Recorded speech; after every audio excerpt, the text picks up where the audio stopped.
The one thing that everyone agrees on when it comes to in-ear monitoring: you will never go back. You need to hear it to believe it. For that, let's go somewhere we all know too well: rehearsal.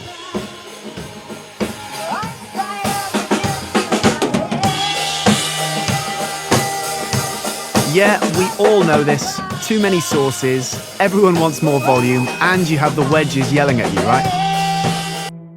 Well, let's switch that to in-ear monitoring. Put on your headphones to get the best impression. This is what we hear in the room, and this is what we hear with in-ears. This is the mix for our singer. About a contest and how you can win it all. And this is the mix for bass, guitar, and drums. Yes, everyone can balance between those two sources, a main mix and the vocals in this case. And until now, we're just using a basic setup with one transmitter and a small mixing desk. Let's see what this setup offers. Our one transmitter can send signals to as many receivers as we want. It's like a radio station, but of course, it has only two inputs. In smaller setups, we could use this for maybe just a voice. Maybe we also have a guitar or a keyboard or whatever we need. In larger setups, like with our band, we need to pre-mix all the inputs and build two feeds. Let's say we put vocals on one input and bass, guitar, keys, and drums on the other. Yes, we can always change that. On your receiver, you can now decide how you want to hear these inputs. You can have them like a panorama, separated left and right. And you can balance the mix to your liking, like this. About a contest and how you can win it all. Or you can switch to focus mode on. This will mix both inputs. You can now balance what you want more of in the foreground and background like this. But you gotta know the answer. Of course, you could use a set just for you and only hear yourself. This is a rather unusual setup because you also isolate yourself and might feel disconnected. And as an instrumentalist, you might miss your soundstage as well.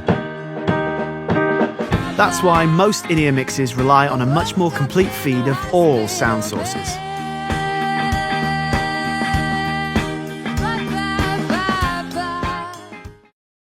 And yes, more often than not, we have several signals, more sources, a band with 3, 5, or more members. In this case, we need at least a basic mixer to pre-build best possible in-ear mixes. Luckily, they do not cost a fortune these days, and the setup can preserve your perfect sound for rehearsal and on any live stage later on. Let's have a first look at our demo setup. Our mixer allows us to blend together way more inputs. Let's say we have our vocals and keys. Yes, keys, finally to be heard by everyone. Plus bass, guitar, and drums, maybe with a basic miking setup.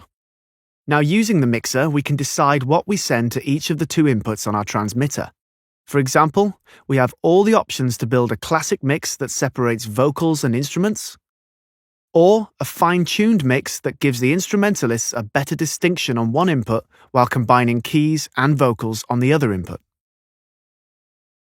You can connect as many receivers as you want, and every receiver can balance between those two inputs to their liking. Or you can, and will, add another transmitter, which opens new and even more individual options for everyone in the band. For example, we could use one transmitter for vocals and keys, with bass, guitar, and drums on the second input, and the other transmitter can focus more on drums and bass, with all the other sources on the second input. By the way, even with a basic in-ear setup, you can easily add comfy options like a click track. Your choice. Back to rehearsal. So those are several options that will help us reduce stress, get a clearer picture of everyone's performance, and give you some pure joy, because once you hear better, you can perform better.